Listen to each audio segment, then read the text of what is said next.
Hi hello నమస్తే.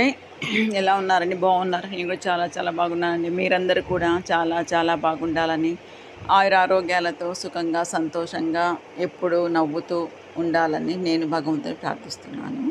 అలాగే ఈరోజు అన్నదాన కార్యక్రమాన్ని నిర్వహించిన ఖుర్షీద్ అక్క గారికి కూడా కృతజ్ఞత తెలియజేసుకుంటున్నాను. వారి కుటుంబ సభ్యులు ఆయురారోగ్యాలతో సుఖంగా సంతోషంగా ఉండాలని, పిల్లలు బాగా చదువుకొని అభివృద్ధిలోకి రావాలని, వాళ్ళ కోరికల్ని నెరవేరాలని నేను భగవంతుని ప్రార్థిస్తున్నాను. అలాగే ఈరోజు నేను బోడిగోడు తోట వచ్చానండి అన్నదానం కోసం. ఇక్కడ మామూలు ఎండ మీద వచ్చాను. అంతమంది ఎక్కువ రాలేదు ఈరోజు. ఎందుకంటే ఎండలు మండిపోతున్నాయి. మళ్ళీ సెకండ్ సమ్మర్ స్టార్ట్ అయినట్టుంది ఎండ కదా.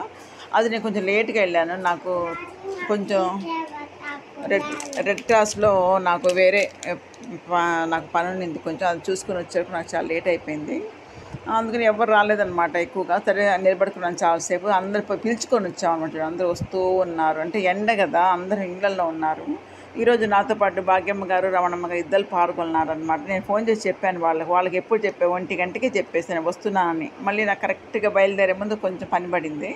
సరే ఇంకా అక్కడే రెడ్ క్రాస్లోనే ఉండిపోయి నేను 2 గంటలకు బయలుదేరాను అక్కడి నుంచి. అప్పటికింట ఎదురు చూసి వెళ్ళిపోయారంట వాళ్ళు. అంటే నేను వస్తున్నానని చెప్పి ఫోన్ చేశాను. కరెక్ట్గా బయలుదేరేటప్పుడు నాకు కొంచెం పని పడి ఆగిపోయాను అనమాట. అందుకని కొంచెం లేట్ అయ్యే వరకు వాళ్ళు ఎండలో పాపం ఉండలేక వెళ్ళిపోయారంట. నేను వెళ్ళిన తర్వాత కూడా పిలుచుకొని వచ్చారనమాట. మళ్ళీ వాళ్ళు రావాలి కదా అంత దూరం నుంచి. అందుకని తీసుకెళ్ళిన ప్యాకెట్లు అన్నీ అయిపోయాయి. అది కొంచెం లేట్ అయిందనమాట. అంతవరకు ప్యాకెట్లు ఏమి నాకేం మిగిలేదు కాదు. అయితే ఈరోజు నాకు కొన్ని ప్యాకెట్లు మిగిలాయండి. నిజం చెప్పండి, కొన్ని ప్యాకెట్లు మిగిలాయి. ఒక 20 ప్యాకెట్లు మిగిలాయి. అంటే 100 ప్యాకెట్లు తీసుకెళ్తా కదా, ఒక 20 ప్యాకెట్లు మిగిలిపోయాయి ఈరోజు. సరే ఆ ప్యాకెట్లు వేరే దగ్గర ఇద్దామని అట్లా అనుకున్నాను. సరే ఈరోజు నాతో పాటు అన్నదానాల కార్యక్రమాలు పాల్గొన్న పాపం ఎండలో కూడా వాళ్ళు స్కూల్ వదిలేసి వాళ్ళు స్కూల్కి ఉంటారు కదా మామూలుగా. ఈ టైం పిల్లలు పడుకున్నారంట అన్నం తినేసి. సరే నాతో పాటు నా ఎండలో కూడా వాళ్ళే నిలబడి పాల్గొన్నారు. వాళ్ళకి కూడా కృతజ్ఞత తెలియజేసుకుంటున్నాను.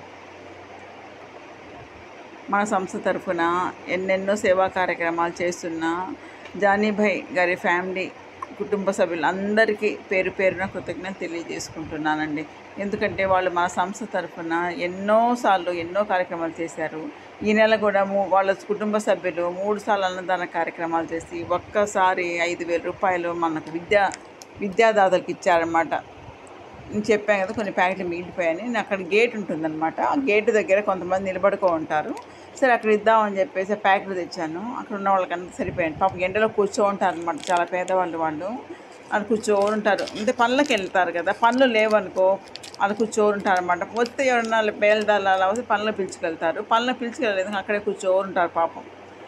సరే అని చెప్పి నేను చూస్తుంటాను కదా. సరే నాకు గుర్తొచ్చింది, పోనీ అక్కడ ఇద్దాంలే అనేసి ఈరోజు మిగిలిన ప్యాకెట్ తెచ్చి అక్కడ రైల్వే కట్ట పక్కన అనమాట ఒక చెట్లు ఉంటాయి, అక్కడ కూర్చో ఉంటాను. అక్కడ ఇచ్చేసాను అనమాట. మళ్ళీ ఒక మంచి వీడియోతో మళ్ళీ మేము ముందు ఉంటాను. నమస్తే.